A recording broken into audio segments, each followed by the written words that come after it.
update now in the ongoing legal saga of Lindsay Lohan. The troubled actress won't be arrested after all. It's today's Trial Tracker. Now, a judge issued an arrest warrant for the starlet after she failed to appear at a hearing yesterday related to a drunken driving conviction. Lohan's attorney said she was a no-show because she's in France and lost her passport. Lohan managed to post a $100,000 bail, so the judge lifted the warrant. Lohan's attorney will be back in court Monday, where the judge will set the date for Lohan's probation revocation hearing. Lohan has gotten a temporary passport right now and from the U.S. Embassy in Paris, but we don't know whether or not she'll be at next week's hearing.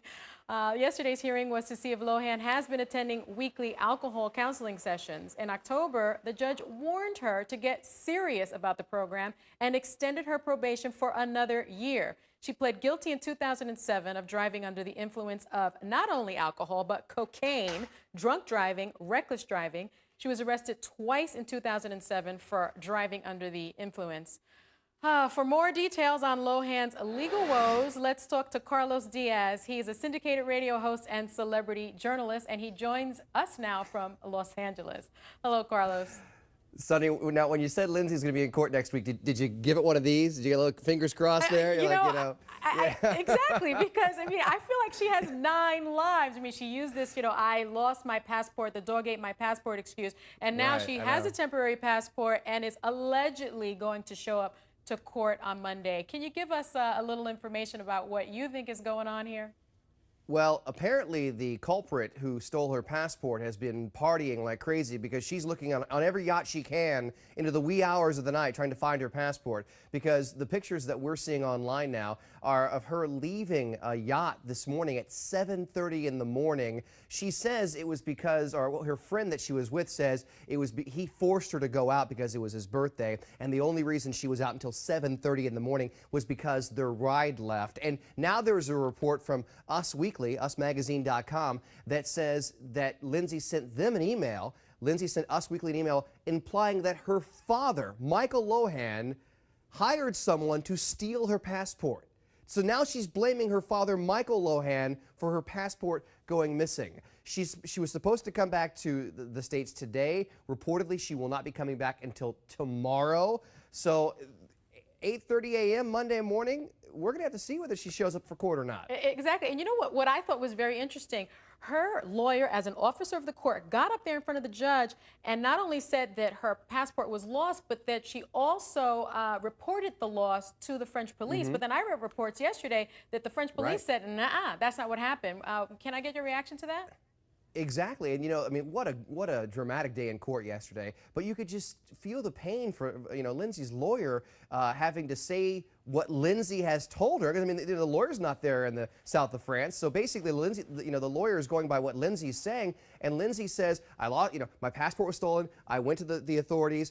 And the authorities in the south of France reportedly are saying, no, we don't know anything about this. So she's going to have to answer to those questions. The judge, deserves a round of applause, even though it won't be the same judge Monday because this judge from yesterday is going to go on vacation. But the judge yesterday, a round of applause for not taking any more of Lindsay's crap and basically saying, I'm throwing the book at her and I'm going to set the bail at $100,000. Lindsay has now posted bond, so the bench warrant has been repealed. And so now Lindsay will not be arrested in customs when she comes back to America, whenever she comes back to America. But she is ordered to be in court at 8:30 Monday morning, which should be even more dramatic. Well, and I thought that was really interesting, Carlos, because, I predicted that she would be arrested when she arrived in the United States, and perhaps she needs to be arrested to sort of, scare her straight.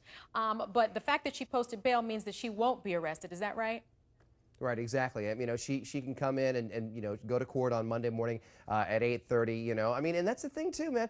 Her people are handling things for her, and that might be the worst thing right now for Lindsay Lohan. There are, the big comparison now. People are comparing her to Robert Downey Jr. and saying, well, Robert Downey Jr. went to jail, on drug charges, and now look where his career is at. He's got the biggest blockbuster of the summer in Iron Man 2. He's got the Sherlock Holmes franchise. Lindsay can rebound. Well, you know what?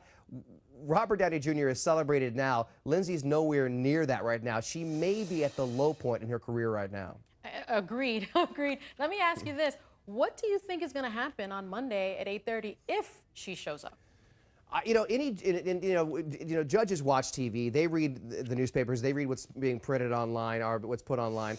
This judge on Monday has got to take the same stance that the judge took yesterday, and continue to be hard on Lindsay. If Lindsay is found to be in violation of her probation for the 2 DUIs that she got back in 2007, she could be looking at 180 days in jail. Let me do the math here.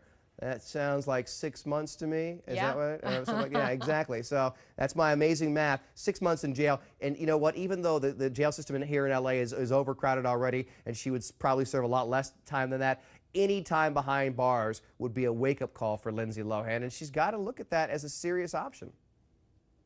Thank you so much, Carlos. And I got to agree. I think they're going to find some space for a Lindsay Lohan in prison, because maybe that's what she needs. Carlos, thank you so much for joining us. Talk to you soon. Now, we're in the middle of the 8th day of Oregon versus Beagley homicide trial. A doctor is on the stand for the defense. He'll explain why it's easy to miss the signs of the sickness that killed 16-year-old Neil Beagley and put his parents on trial for his death. We'll be back.